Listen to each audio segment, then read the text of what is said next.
ஓம் ஸ்ரீ பிரித்யங்கரா தேவியே போற்றி போற்றி. என் அன்பு பிள்ளையே, இன்று உன் பிரித்யங்கரா உன்னோடு ஒரு முக்கியமான விஷயத்தை சொல்வதற்காக வந்திருக்கின்றேன். உன் மனது மகிழும்படியான செய்தியை மட்டும்தான் உன் அம்மா எப்பொழுதுமே உனக்கு கொண்டு வருவேன். என் குழந்தையே, நீ ஒரு உறவிற்காக ஏங்கி தவித்துக் கொண்டிருக்கின்றாய். அந்த உறவு உன்னோடு இருந்தால் இந்த வாழ்க்கையே உனக்கு நிச்சயமாக சந்தோஷமாக மாறிவிடும் என்று நீ நினைக்கின்றாய். அது இல்லாததால் நீ எத்தனையோ பேரிடம் பேசாத வார்த்தைகளை எல்லாம் கேட்டுவிட்டாய். என் குழந்தையின் மனதில் எத்தனை வேதனைகள் இதனால் ஏற்பட்டிருக்கிறது என்பதை நான் நன்கு அறிவேன். உனக்கு இந்த வாழ்க்கையே வேண்டாம் என்று மற்றவர்கள் சொல்கின்ற அளவிற்கு உன்னுடைய நிலைமை மாறிவிட்டது என் தங்கமே. ஆனால் எல்லாவற்றிற்குமே முடிவு இந்த உறவு உன் கையில் வந்து கிடைத்து விட்டால் மாறிவிடும் என் தங்கமே. அதனால்தான் உன் பிரித்யங்கரா உனக்காக மனம் இறங்கி இப்பொழுது நீ கேட்ட அந்த வேண்டுதலை நிறைவேற்றி விடலாம் என்று வந்திருக்கின்றேன் என் தங்கமே. உன் மனதில் இருக்கின்ற ஏக்கங்கள் நீண்ட நாள் ஏக்கங்கள், ஒரு நாள் 2 நாள் ஏக்கங்கள் அல்ல. மற்றவர்கள் உன்னை பார்த்து வசைபாடும் பொழுது ஒரு நாள் 2 நாள் காரியம் அல்ல. எத்தனையோ நாட்கள் உன்னை பார்க்கும் பொழுதெல்லாம் ஏதோ சொல்கின்றார்கள் என் குழந்தையே. உன்னை பார்த்து அவர்கள் ஏதோ பேசுகிறார்கள் என்று உன் மனதிற்குள் எப்பொழுதுமே தோன்றிக்கொண்டே இருக்கிறது.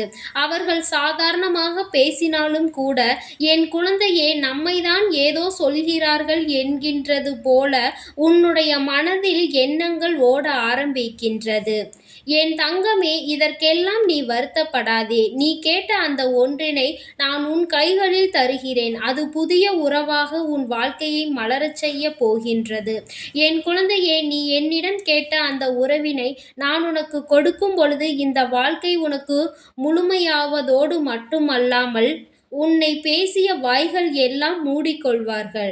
அவர்கள் உன்னிடம் எதுவுமே தெரியாதது போல நல்ல பிள்ளை போல மீண்டும் பேசுவார்கள் என் தங்கமே. இது போன்ற மனிதர்களை எல்லாம் நினைத்து வருத்தம் கொள்ளாதே. பச்சோந்திகள் நிறைந்த உலகத்தில் நீ இருக்கின்றாய் என்பதை ஒருபொழுதும் மறக்காதே. அதனால் இன்று இப்படி பேசுகிறார்களே என்று நினைத்து வேதனைப்படாதே. இன்று இப்படி பேசுகிறவர்கள்தான் நாளை வேறு மாதிரி பேசுவார்கள் என் தங்கமே. நீ கேட்ட அந்த உறவு, நீ கேட்ட அந்த குழந்தை செல்வம் என் குழந்தையே. நீ கேட்ட அந்த குழந்தை வரத்தை என்னிடம் நீ கேட்டு நின்றாய் அல்லவா என் தங்கமே. நிச்சயமாக உனக்கு அந்த வரத்தினை அம்மா தருகின்றேன். நீ இன்னும் சில காலம் மட்டும்தான் இதற்காக காத்திருக்க வேண்டும். நான் உன் கைகளில் அழகான மழலை செல்வத்தினை தவள விடுகின்றேன். என் மீது எத்தனை நாட்கள் நம்பிக்கை வைத்து காத்திருந்தாய் அல்லவா, அதே நம்பிக்கையோடு நீ இன்னும் சில காலம் மட்டுமே காத்திருந்தால் போதும். நிச்சயமாக உன் காத்திருப்புக்கான நல்ல பலன் கிடைத்துவிடும் என் தங்கமே. மற்றவர்களுக்கெல்லாம் இந்த குழந்தை செல்வம் எளிதாக கிடைத்தது, எனக்கு மட்டும் ஏன் அம்மா இத்தனை கஷ்டங்களை கொடுத்து விட்டாய் என்று நீ நினைக்கின்றாய் என் தங்கமே. ஒன்றை மட்டும் நன்றாக புரிந்துகொள். எந்த ஒரு விஷயம் யாருக்கு எப்பொழுது கிடைக்க வேண்டும் என்று நேரம் இருக்கிறதோ அது அவர்களுக்கு அப்பொழுது கிடைக்கும். அவர்கள் வாழ்க்கை முழுவதும் அது சந்தோஷத்தை கொடுக்கும் என்றால் அதனால் அவர்களுக்கு கஷ்டங்கள் தான் அதிகமாக இருக்கும் என் தங்கமே. அது பொருளாக இருந்தாலும் சரி, உயிராக இருந்தாலும் சரி, எல்லாவற்றிற்கும் நேரத்தை குறித்துதான் வைத்திருக்கின்றேன். அதனால் நான் தரவில்லை என்பதற்காக நீ வருத்தப்படாதே. உன்னை பற்றி எல்லோரும் சில வார்த்தைகளை சொல்லி வசைபாடுகிறார்கள் என் குழந்தையே. கேட்காத பேச்சுக்களை எல்லாம் கேட்டு மனவேதனையில் இருக்கும் பொழுது கூட உன் தாயானவள் என்னை தான் நீ திட்டினாய் என் தங்கமே.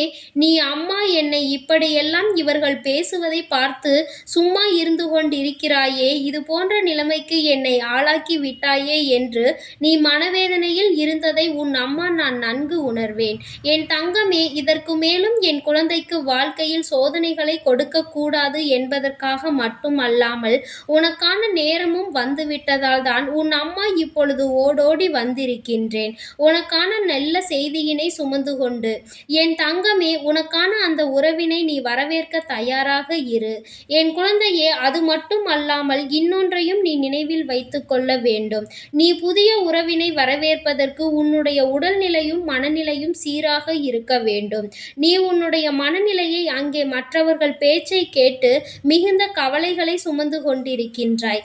அது மட்டும் அல்லாமல் உன்னுடைய உடல் உடல்நிலையையும் கெடுத்துக் கொண்டிருக்கின்றாய். என் தங்கமே, குழந்தை செல்வம் கையில் வேண்டும் என்றால் அதற்கு உன் மனநிலையும் உன்னுடைய உடல்நிலையும் எத்தனை சீராக இருக்க வேண்டும் என்பதை முதலில் நீ புரிந்து கொள்ள வேண்டும். என் குழந்தையே, சுற்றி நடக்கின்ற விஷயங்களை எல்லாம் காது கொடுத்து கேட்டுக்கொண்டிருந்தால் இந்த உலகத்தில் நீ வாழவே முடியாது. அதனால் இவர்களை உன் வாழ்க்கையில் விட்டு விலக்கி வைத்துவிட்டு நீ சந்தோஷமாக வாழ்வதற்கான வழியை மட்டுமே தேடிச் செல்ல வேண்டும். என் தங்கமே, வாய்ப்புகள் எல்லோருக்கும் நிச்சயமாக கிடைக்கும். உனக்கு கிடைக்கின்ற நேரத்தில் தான் அதை நீ பயன்படுத்தி கொள்ள முடியும். யார் உன்னிடம் வந்து உனக்கு எப்பொழுது குழந்தை பிறக்கும் என்று கேட்டாலும் எனக்கு நிச்சயமாக கிடைக்கும், என் தாய்க்கு தெரியும் எனக்கு எப்பொழுது தர வேண்டும் என்று சொல்லிவிட்டு நீ நகர்ந்து விடு. இந்த பிரித்யங்கராவினுடைய குழந்தை நீ என்று அவர்களுக்கு தெரிய வரும் பொழுது நிச்சயமாக தானாகவே அவர்கள் உன்னை பற்றி பேசுவதை நிறுத்தி விடுவார்கள். ஏன் என்றால் இந்த பிரித்யங்கராவுக்கு இது போன்ற செயல்களை செய்பவர்களை ஒருபோதும் பிடிக்காது. என் குழந்தைகளை வேதனைப்படுத்துபவர்கள், மற்றவர்கள் மனதை காயப்படுத்துபவர்கள், மற்றவர்களை அளவைத்து வேடிக்கை பார்ப்பவர்கள், இவர்களை எல்லாம் ஒருபோதும் நான் என் அருகில் சேர்க்க மாட்டேன். இவர்களை கண்டாலே இந்த பிரித்யங்கராவிற்கு கோபம் அதிகமாக வந்துவிடும். அதனால் என் குழந்தையே, நீ அவர்களுக்கு உன்னை யார் என்று நிரூபிக்க வேண்டிய அவசியம் ஒருபோதும் இல்லை. நிச்சயமாக உனக்கான குழந்தை செல்வத்தை நான் உன் கைகளில் கொடுத்து இவர்கள் முன்னால் தலை நிமிர்ந்து உன்னை வாழ வைப்பேன். நீ அதனால் ஒருபோதும் வருத்தப்படாதே. என் குழந்தையே, எண்ணி ஒரு மாதத்திற்குள் நிச்சயமாக உனக்கு அற்புதமான நல்ல அறிகுறிகளை எல்லாம் நான் காண்பித்து கொடுப்பேன். நீ அன்றிலிருந்து புரிந்து கொள்ள ஆரம்பித்து விடுவாய். உனக்குள் மிகப்பெரிய நம்பிக்கை வந்துவிடும். நிச்சயமாக நமக்கும் குழந்தை கிடைக்கும் என்ற நம்பிக்கை உனக்குள் வந்துவிடும். இன்னும் நிறைய நாட்களில் இல்லாமல் இருந்து விட்டது. இனி எனக்கு வாய்ப்புகள் இருக்கின்றதா என்று நீ சந்தேகப்படாதே. உனக்கு கொடுப்பதாக வாக்குறுதி அளித்திருப்பவள் உன்னுடைய பிரித்யங்கரா என்பதை நீ மறந்து விடாதே. நிச்சயமாக உன் கைகளில் நான் அதை பத்திரமாக கொண்டு வந்து சேர்க்கின்றேன். என் குழந்தையே, நீ வருத்தப்படாதே. இனி ஒருபோதும் நீ கலங்க வேண்டிய அவசியம் இல்லை. நீ வணங்குவது இந்த பிரித்யங்கராவாக இருக்கும் பொழுது எனக்குள் இருக்கின்ற தைரியத்தில் பாதியாவது உனக்குள் எப்பொழுதும் இருக்க வேண்டும். யாருக்கும் அஞ்சி நடுங்க கூடாது. என் குழந்தையே, மற்றவர்களை நீ வேதனைப்படுத்தாதே. யார் என்ன சொன்னாலும் அதை காதில் வாங்கிக் கொள்ளாதே. அவர்கள் பேசுகின்ற வார்த்தைகளுக்கு பலனை நான் கொடுக்கின்றேன். என்னுடைய குழந்தை எதற்காகவும் கலங்கக்கூடாது, எதை நினைத்தும் வருந்தக்கூடாது. என் தங்கமே, இந்த பிரித்யங்கராவினுடைய ஆசீர்வாதங்கள் உனக்கு எப்பொழுதும் முழுமையாக இருந்து கொண்டே இருக்கும். என் அன்பு பிள்ளையே, அதனால் நீ எப்பொழுதும் எதை நினைத்தும் வருந்தாமல் சந்தோஷமாக இரு. உன்னுடைய வாழ்க்கையை நான் நிச்சயமாக உனக்கு நல்லபடியாக மாற்றி அமைத்து உன் கைகளில் கொடுத்து விடுவேன். நீ நம்பிக்கையோடும் பொறுமையோடும் காத்திருந்தால் போதும். இனி உன் வாழ்வில் நடப்பது எல்லாம் உனக்கு நல்லதாக மட்டுமே நடக்கும். ஓம் ஸ்ரீ பிரித்யங்கரா தேவியே போற்றி போற்றி. ஓம் ஸ்ரீ பிரித்யங்கரா தேவியே போற்றி போற்றி. ஓம் ஸ்ரீ பிரித்யங்கரா தேவியே போற்றி போற்றி. ஓம் ஸ்ரீ பிரித்யங்கரா தேவியே போற்றி போற்றி.